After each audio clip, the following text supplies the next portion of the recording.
Here's a C, create an S, and another C. The upper teeth? There's no upper teeth. No. There's none. Even if we... Where are you going to get that many toys? You make new ones. I don't make toys. Hi everyone, my name is Victor Ens, and today I wanted to talk to you a bit about animating this shot right here. Just to give you a bit of context, this shot sits about in the middle of the so-called Christmas pitch sequence. Jesper is trying to get Klaus to make more toys because their number begins to shrink and he is afraid of not getting his 6,000 letters. And so he decides to convince Klaus that this is the right thing to do. Sit. You'll love this, I promise. Christmas! Christmas? What do you... Think about it.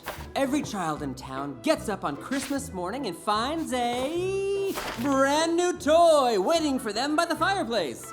We can make the holiday even more magical. Think of the joy. Think of the happiness. Jesper, listen, I don't think... Up. Let me finish. Think of all those happy little faces, huh? They're so cute. Oh, aren't they? Look! Even if we... Where are you going to get that many toys? You make new ones. So this is a first rough pass of Klaus's reaction to Jesper handing him a tool with great significance to him. He was making all those toys for his own children, so just looking at this tool fills him with great pain. It used to be something that brought him great joy in anticipation to the family he would have, and now he is refusing to use it because it carries that burden with it. So you can easily see why this is an emotional moment for Klaus. And to be honest with you, I was trying to put off this shot for a long time because I wasn't sure I could do it or give it what it needed. But as time was drawing closer, I just had to get it done. And so this was my attempt. Now looking at a shot like this, a regular person could think there's not much to it. No jumping, no running, fighting and so on. But considering all I just said before, it was quite significant. Even on the technical side it was quite challenging as I didn't have much to work with, apart from his eyes really. That's why I keep erasing and fixing them. What also is very important to me is the breathing of a character, to make him believable. And with a huge body like Klaus's, it would really look unnatural if he never inhaled or exhaled. Even if we don't actually see it, we need to feel it. It is also difficult to animate such a subtle acting shot in rough, because the flickering of all those lines can be quite distracting. That's why I will mostly focus on making the most important parts readable.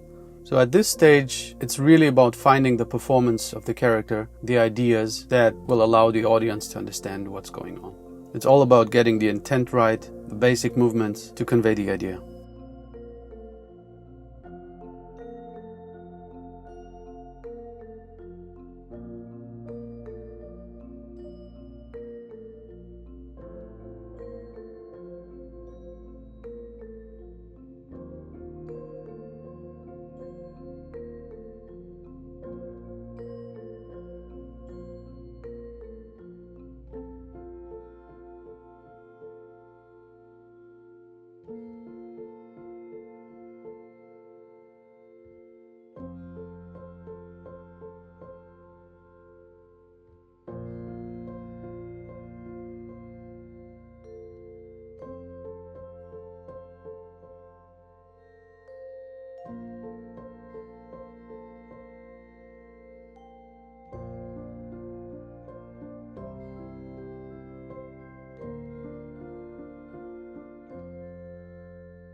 Well, with Klaus it's tricky because he's so introvert, and he's hiding away because of his pain.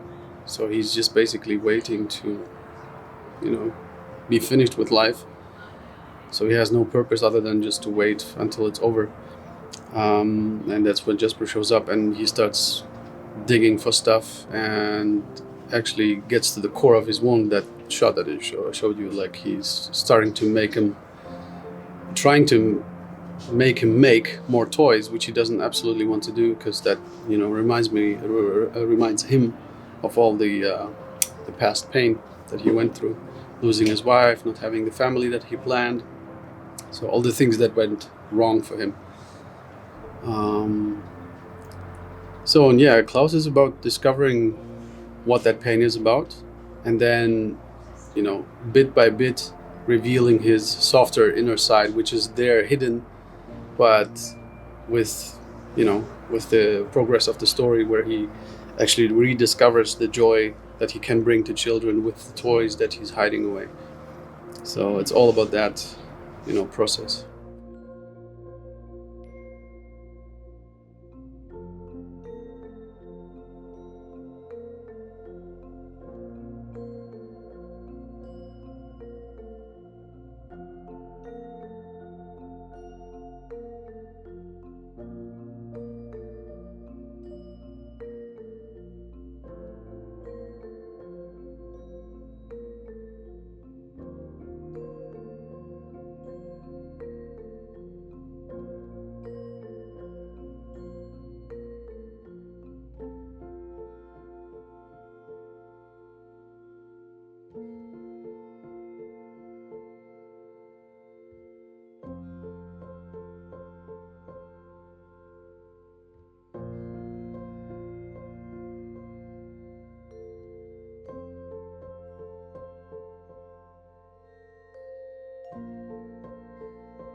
Basically, what I try to do is, throughout the film, move him in the beginning as little as possible.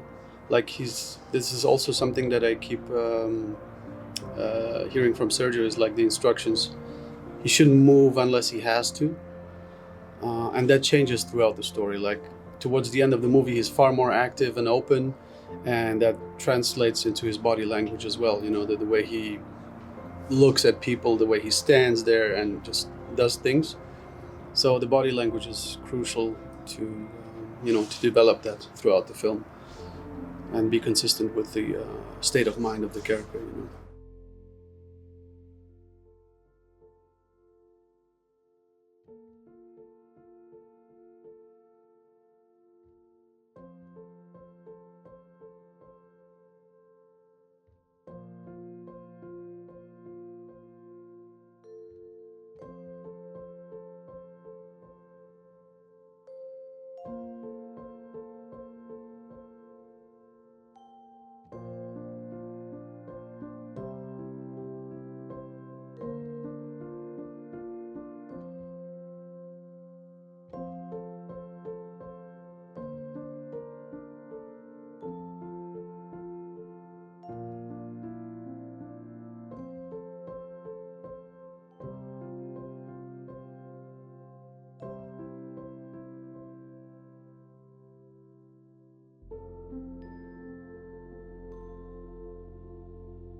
The reason why I supervised Klaus is I chose him very, very early on. I was lucky enough to get the script early on from Sergio, so I got to read it.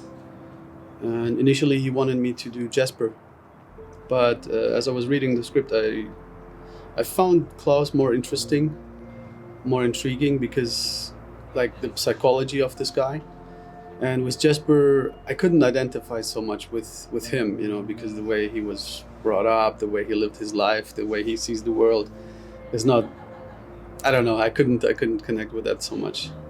Although I must say, animation-wise, it would have been probably more fun to animate because he moves a lot faster and a lot more. So there's a lot more fun to be had. With Klaus, it's very minimalistic. Like I said, he has to move very little, but just in the right moments. So yeah, I think that's why I chose him.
for me, he makes a nice transition. You know, he has a nice development, and essentially it's a story of redemption for him. You know, because he's trapped in himself with this pain that he has, and he has to get out of it, but he can't do it by himself apparently.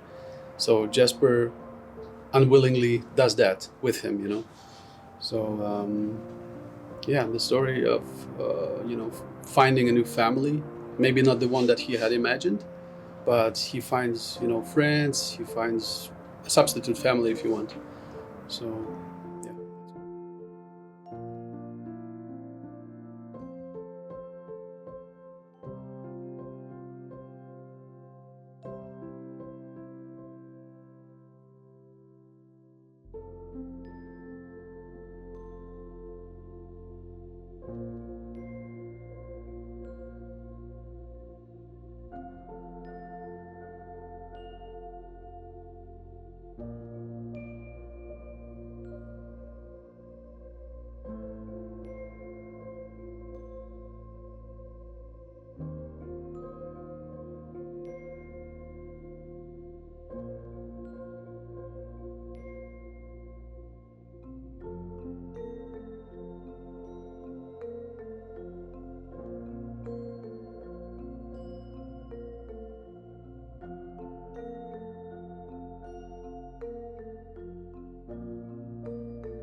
I don't make toys.